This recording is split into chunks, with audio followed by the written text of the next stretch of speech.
Welcome to Bobby Owsinski's Inner Circle.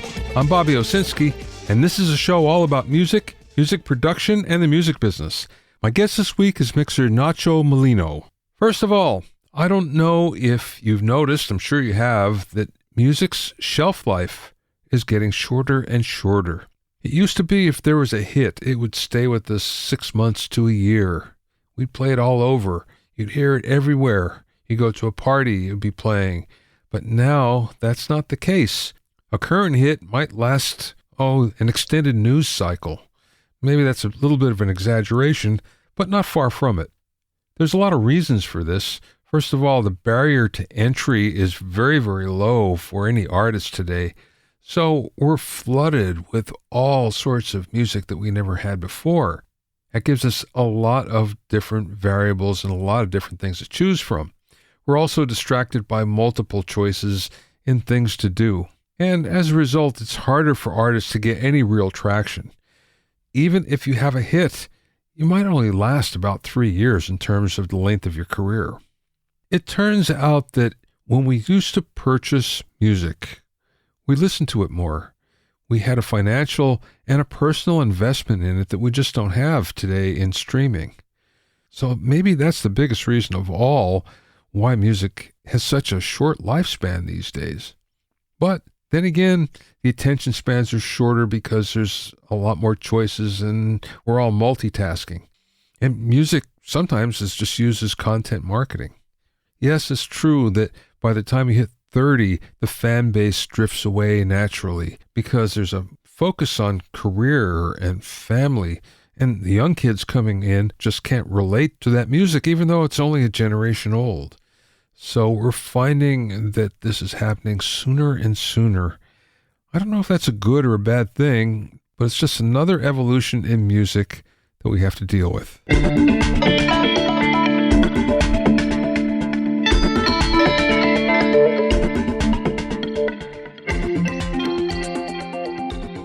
If you have any questions or comments, you can send them to questions@bobbyowsinski.com. Don't forget about my music mixing primer and 101 mixing tricks programs that will help take your mixes to the next level. Go to bobbyowsinskicourses.com to learn more.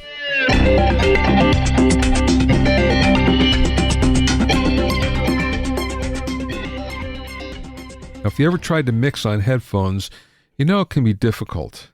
The mixes always come out different. And among the reasons why is that everything sounds overly wide in phones. Sometimes it seems like the center is missing, and mono sounds seem like they're coming from inside your head rather than in the center. There's also an unnatural frequency response that many headphones infer. So why is this? Well, it turns out when we're listening to a set of stereo speakers, there's a natural crosstalk between the speakers. There's also a spectral difference of our head, and that means our head is actually changing the frequency response depending on how we aim it. So none of this happens when we're using headphones. As a result, it really changes our mix. Now, there are new ways to actually get around this. Vives has Abbey Road Studio 3 and Ocean Way plugins, which I think are really good. I especially like Abbey Road Studio 3. Of course, there's Zona works, and there's plenty of other ones that are out there. But these also cost a fair amount to implement. There's also something that you can try that's a whole lot cheaper. It's called Can Opener from a company called Goodhertz. And what this does is actually create the crossfeed between speakers in your headphones, and you can control that amount. You can also control the angle of it, as well as many other parameters, in order to get a more realistic playback setting within your headphones.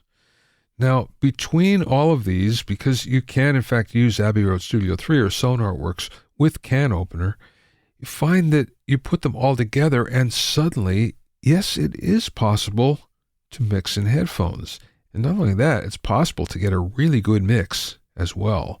So we're seeing a lot of advancements that are happening, especially in the last few years, on finally getting to the point where we can feel comfortable mixing on headphones. And that was never the case before.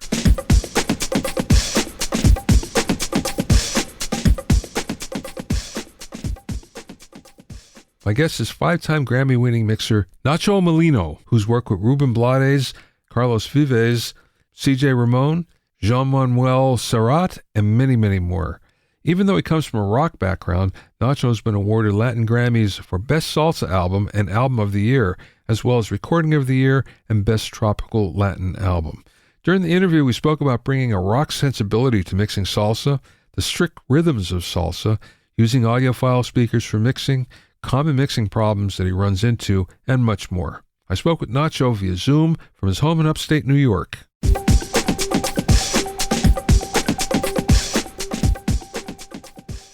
Let's go back to the beginning. Tell me how you get into the business. You started in live sound first, right? Yeah.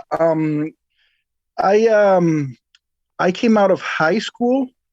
I was already, playing in bands, especially punk bands. I was doing some home recording because I had a 4-track, but I really wanted to learn. So I started calling all the live sound companies that I could find, and one of them gave me a job. So I started, the same as everyone, carrying speakers all over the place, and then worked myself up into actually getting to, use the mixer. Well, how did you make the jump then to the studio? Well, that was what I always wanted to do, actually, being in the studio instead of doing live sound, although I still do live sound. Then after a while of working in the live sound company, when I kind of felt myself a little more comfortable with all the knobs and talking to musicians and monitoring and all those, then I started looking for a job in the studio. And I found a studio at the time. It was called Pork Chop Studios. And I got to work in that one. I didn't stop working on the live sound side of things, but then, in the studio, everything is so more refined in terms of audio when it comes to it. So I started noticing so much stuff with miking techniques and mixing, and then I would take all of that back to the live situation, and I would be improving, both things at the same time.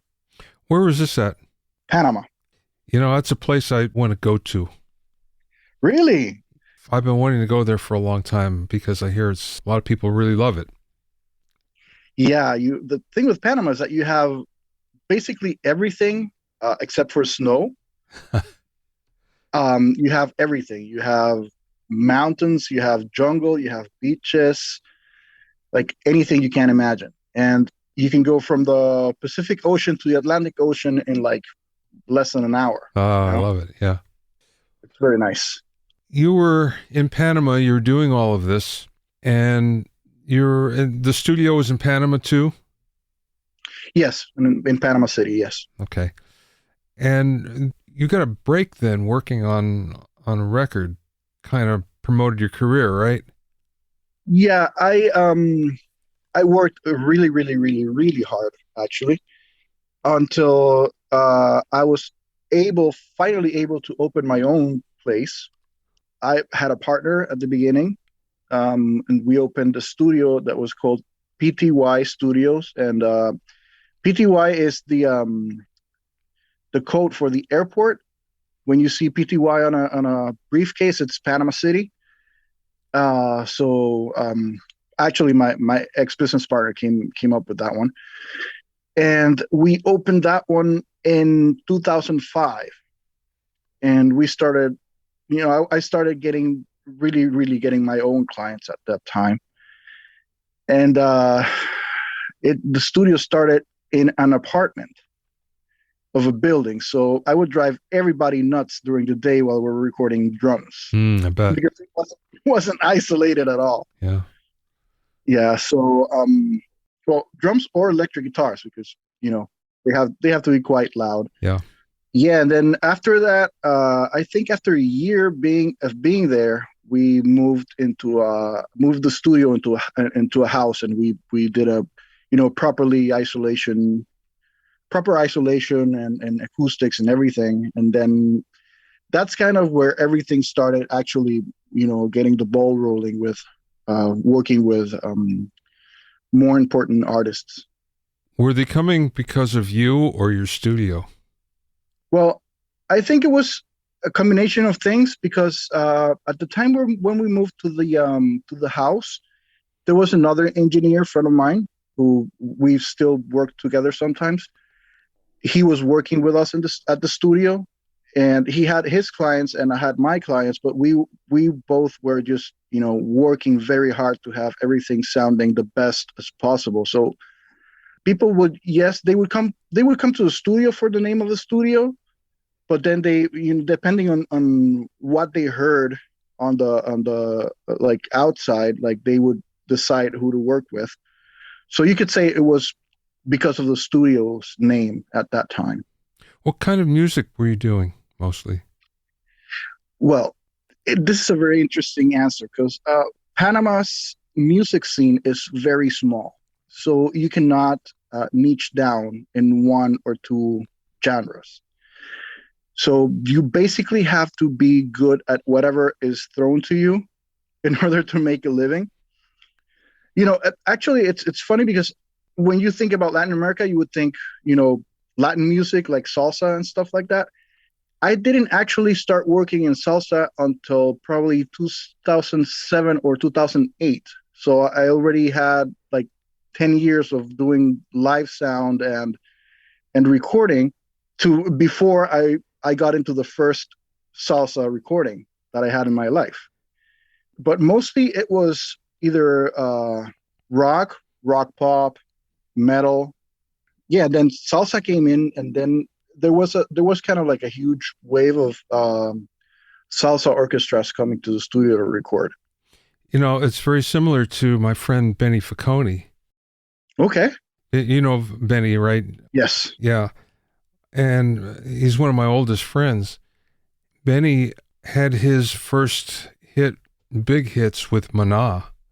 And of course, that's as rock as you can get. And then it wasn't until later where he was exposed to all sorts of other Latin music, which, now he records all of that all the time. But it wasn't the case for a long time. So it was very similar to what you went through.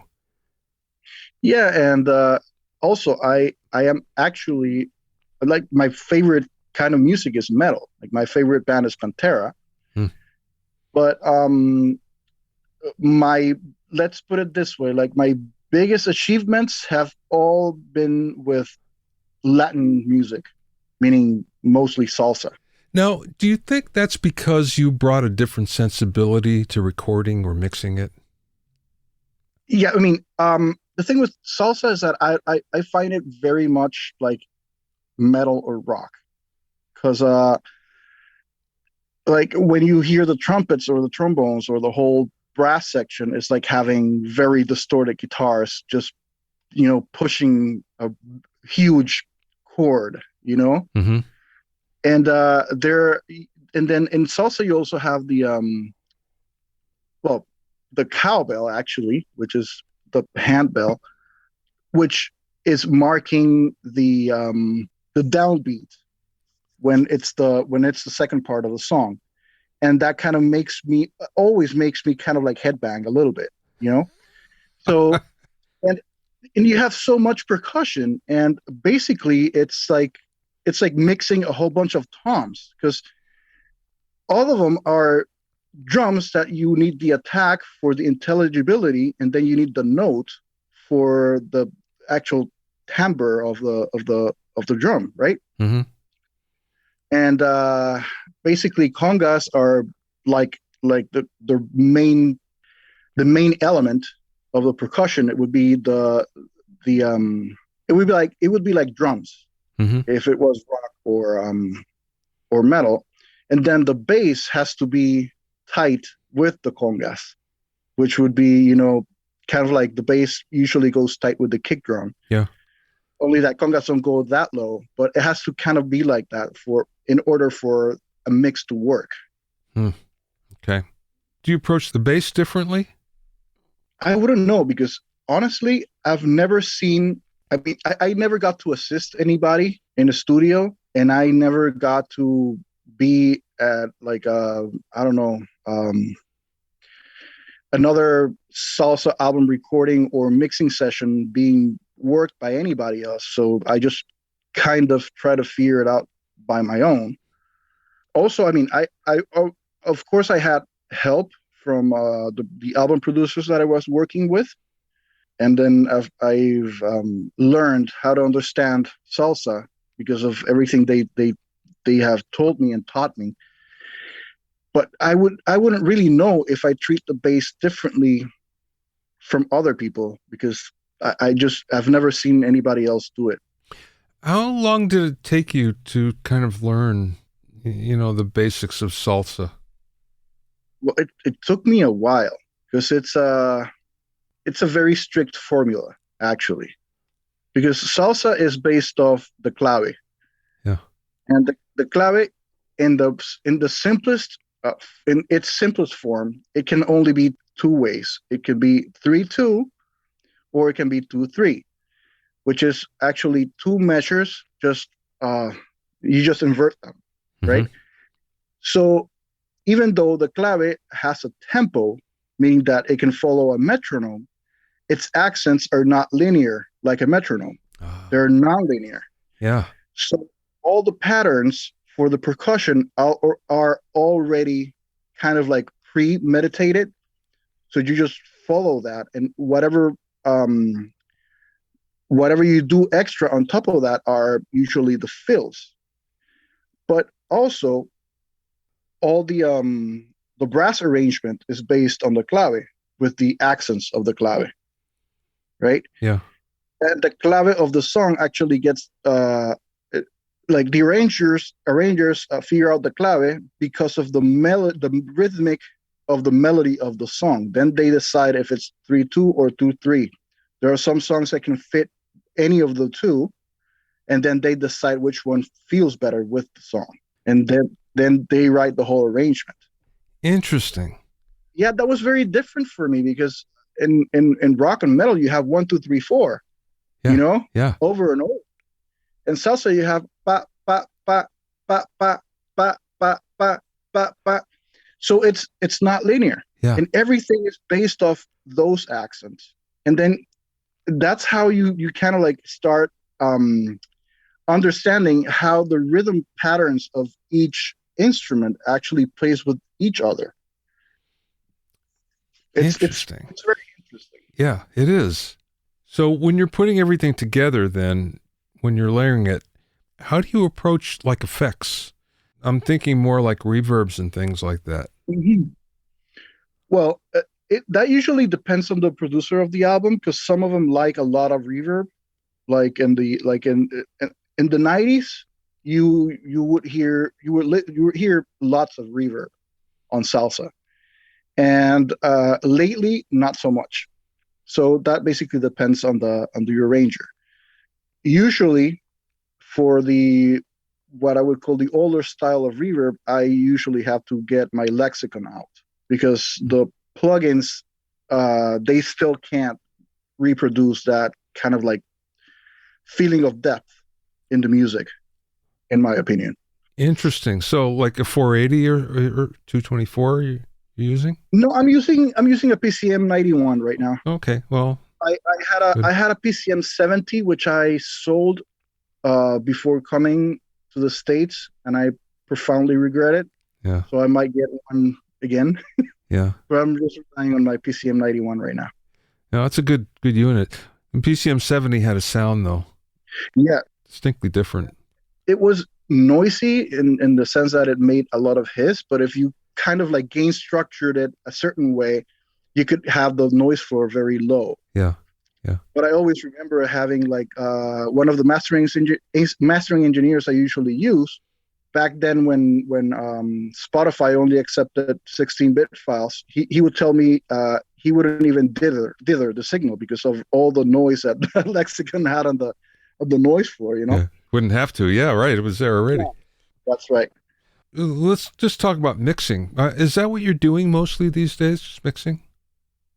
Yeah, I've been mixing and only mixing since I moved to the States. I moved to the States about 2 years ago, 2 years and a couple months.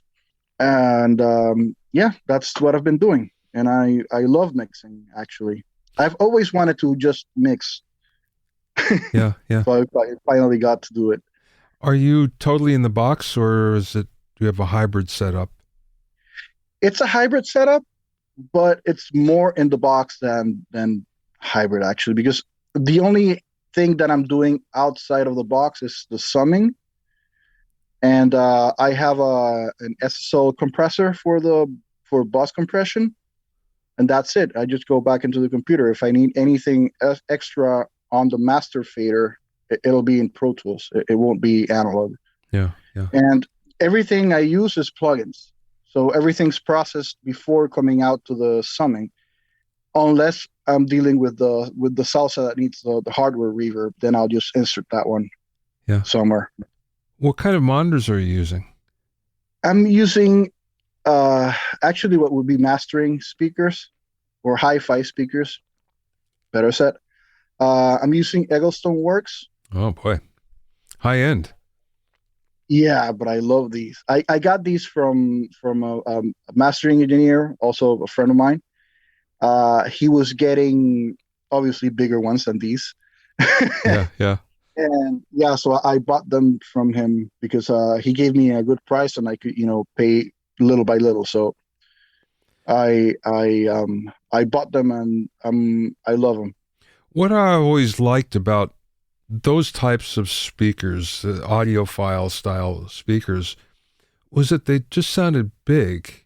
It never sounded loud. It just got big and bigger. Yeah. Yeah, I mean, it has a lot to do with the amplifier also, but the thing with these speakers is that as long as you have a good chain going into them, you can really, really pinpoint very small changes. Yeah. Well, like kind of like what mastering needs to do, because mastering is very, very subtle, actually. Yeah. But having this kind of detail with the mixing lets me work a lot faster because I don't have to second guess too much, I would say. Yeah. Since it's a full range system, then I'm not, I don't have any doubts with the low end or how big or how small is it going to sound or how open or whatever. It's just there all the time. Yeah. Yeah. And ever since I got these, I feel like when I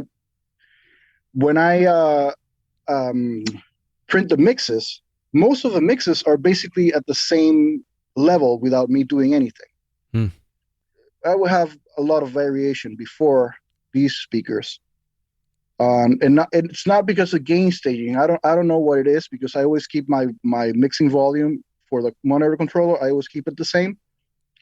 But with these ones, it's always the same, kind of like the same volume, same kind of like you would say the same color because it's the same mixer Yeah. using the same chains, right? Yeah. Yeah.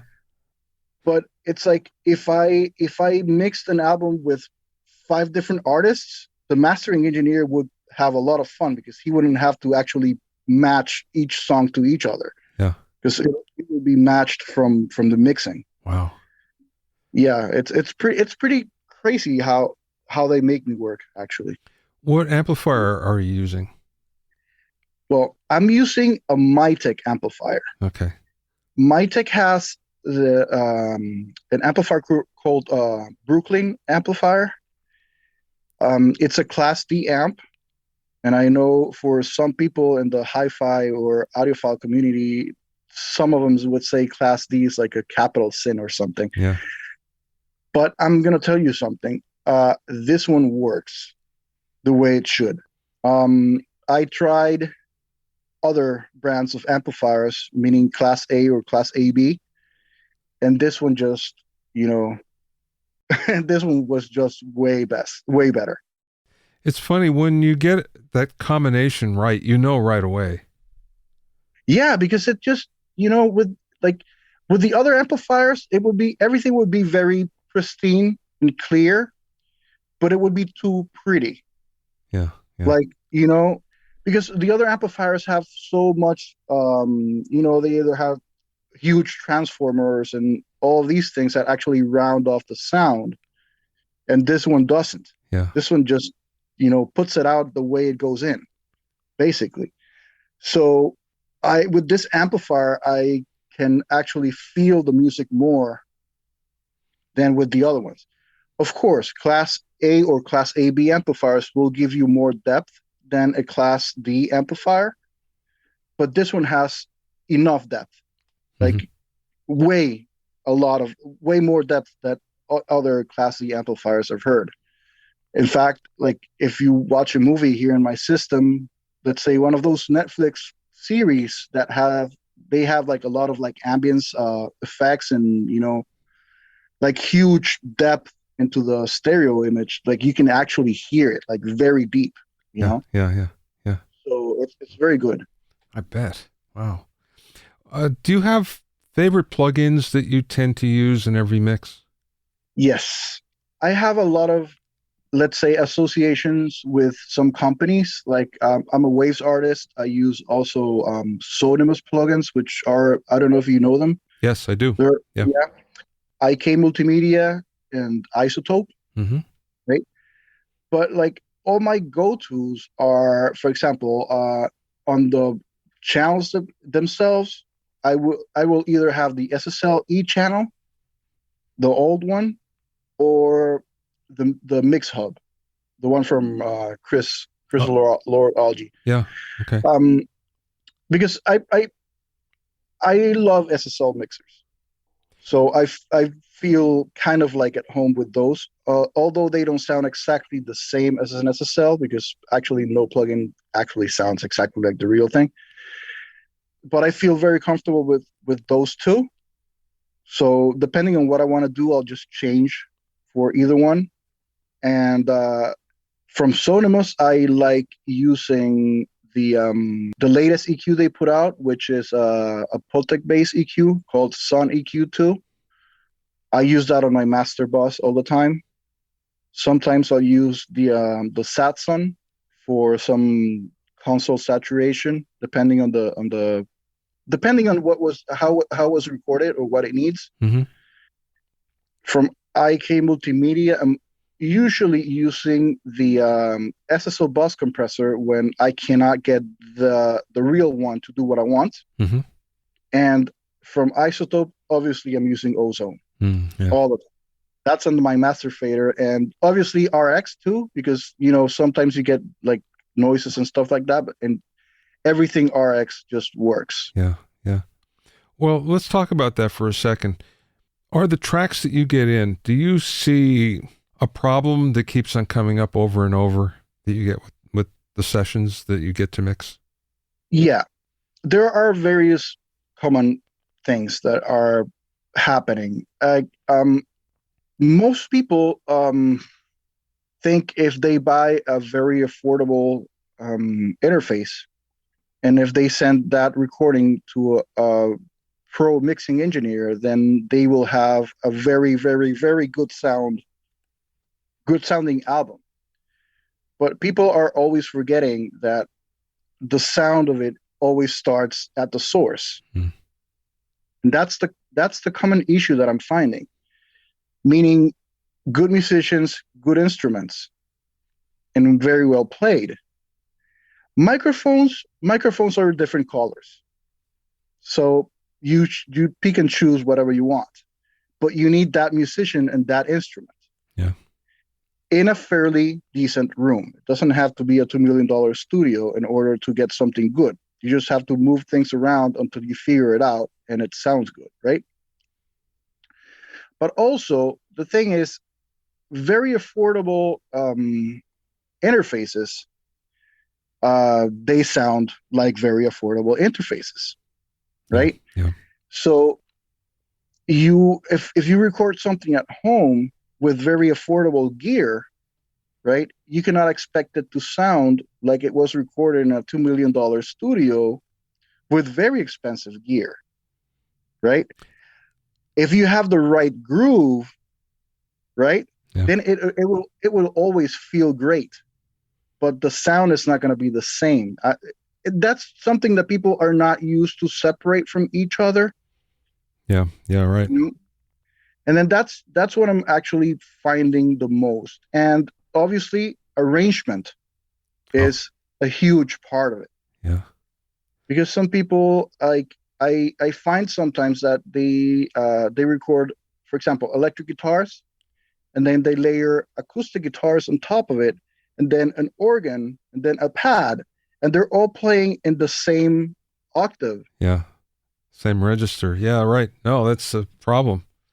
Yeah, and then I mean, they obviously want everything to be heard, but the thing is, like, we're occupying the same space with everything, so you're only going to be able to hear a couple of those things, but not all of them. So those are the things that I'm finding the most, which is people are not paying enough attention to the recording stage and the arrangement.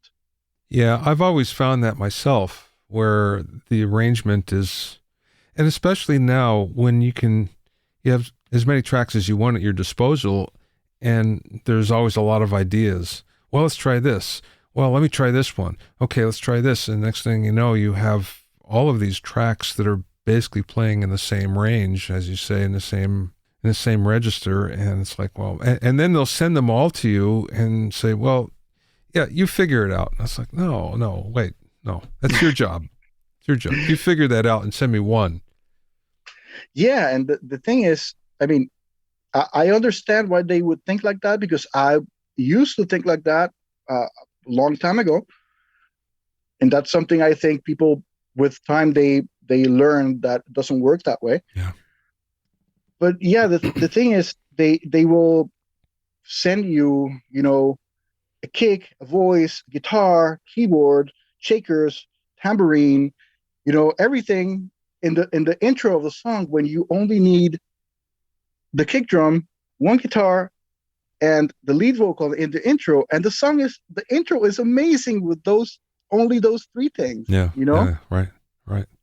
and they're it's um what it could be like. People are just trying stuff out, and they probably do not have the song in their head, the arrangement in their head. Yeah. A lot of it has to do with experience and so much more. Well, like when I was starting, everybody played in bands and you played in clubs before you moved anywhere else. And you got a lot of experience working on cover songs, but that would teach you how songs are put together. So Yep. then when you started to work on your own, you had an idea of how it all worked, and it just became second nature. And now when you don't have that, then people are experimenting and they're reinventing the wheel a lot on that. Yeah, plus there's so many people making music, and they're not really musicians. Yeah. Yeah, right. That has nothing bad. There's nothing wrong with that. Anybody should be able to make music, but like, if you're a doctor, you study, you know. Yeah. If you're going to be a lawyer, you study to be a lawyer. If you're going to be an architect, you study to be an architect. So if you want to be a producer or a musician, you have to study music. Yeah. It doesn't matter if you go to college, or if you do it by yourself, or if you watch YouTube or whatever from reasonable sources, right? Yeah. But people just grab a computer and whatever software, I don't want to name names, and they just start doing stuff, you know. Yeah. And that's fine, but you have to get to a place where you actually, if you want to get really serious into it, you should study how to put music together. Yeah. Right. Right. It's like, okay, if I always say, the problem with music is that if there's a bad song, nobody dies. You're right.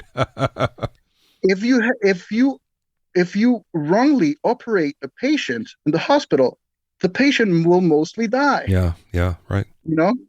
So those are things, I mean, of course, it is not as dramatic as it is, Yeah. Yeah. as operating someone, or doing surgery on someone. Do you have a favorite mixing technique?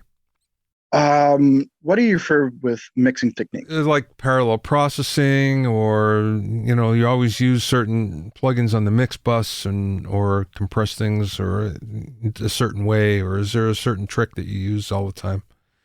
Well, parallel compression has been something that I've never been able to get it right. Okay. Yes. I'm still trying because I find that like mixes that have parallel compression, I like them. I just haven't been able to get it right by myself. Yeah. But one thing that I do is I EQ into compression all the time. Interesting. Yeah, I do not like EQing after compression. I will usually compress something before EQing it, but the EQ will be before the compressor and the chain. So let's say we have a voice, right? I'll get the compressor going, and then I'll EQ into the compression. That's something that I always do. I usually never EQ and then compress. I always compress and then EQ, but the EQ is before. Most people do it the other way around, but whatever works. I think it's a thing of like I learned on analog, and analog EQs, they're flexible. If you crank them, they won't, they will have like a limit to itself. So when you keep cranking whatever you're cranking, it kind of compresses itself a little bit or saturates a little bit. Yeah, right. I think that's where that comes from, because if you grab a digital EQ and then you just crank it, it'll crank all the way up. Yeah. So that's probably why I do it that way mostly. Last question, Nacho. What's the best piece of business advice that you learned along the way, or maybe somebody imparted to you? Ooh, okay. I actually have a couple. Okay. Yeah, one is get a good night's sleep, because with a good night's sleep, you will be patient and you will resist all of the crazy stuff that this business will throw at you. And the other one is, this is a business, right? Yeah. For example, me, I'm here to make a living. I love music and I feel music, but this is a business. And yes, it is a business that involves art and that it has its own magic, but it is a business. So people have to think about it as a business. And I'm talking mostly about artists. Artists get involved into the feeling part of it and to the magic and everything. But when it comes to the business side of things, they don't draw the line where you have to start thinking business-wise. I'm talking about when you have to actually get your music out there. I'm not talking about doing music to sell out. Yeah. I'm talking about you made what you've done. It's ready to release. Then start thinking business, because that's actually when you could say, somebody will think another way, but that's when business actually starts. Yeah, right. After you have a product. Yeah. And it's the same thing as selling, I don't know, soap bar. You need to distribute it. You need to put it in the stores. You need to market it so people know that the soap that you made actually exists. Yeah. And then people have to like it in order for other people to buy it. It is the same thing. People have to start thinking business-wise at some point. That's the only two real pieces of advice here. You can find out more about Nacho at nachomolino.com. That's NachoMolino, all one word, nachomolino.com. Thanks for listening and being in my inner circle. Remember, if you have any questions or comments, you can send them to questions@bobbyowsinski.com. To listen to other episodes of Bobby Owsinski's Inner Circle, go to bobbyowsinski.com and select the podcast tab, or go to bobbyowinnercircle.com, where you can find an Apple Podcasts, Stitcher, Mixcloud, Google Podcasts, Spotify, Deezer, TuneIn Radio, Radio Public, and Podbean. At bobbyowsinski.com and bobbyowinnercircle.com, you'll also find a sign-up form for my newsletter and for alerts for new podcasts. This is Bobby Owsinski. I will see you next time.